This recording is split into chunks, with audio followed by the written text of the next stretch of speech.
how to delete your Hostinger domain. So here's how it works once you have signed into your Hostinger account. Then from the left hand side, we want to select domains. And then right here, you should be able to find your domain. Once you locate the domain which you want deleted, quote unquote, then you will just click on manage here. Once you click on manage, in order to, well, not make the domain usable, you will need to turn off auto renewal.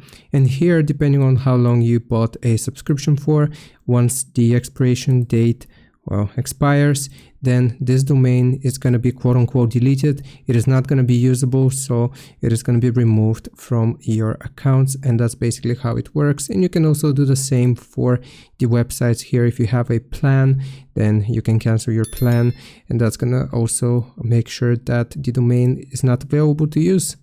I hope this helps. Leave a like and sub. I'll see you next time.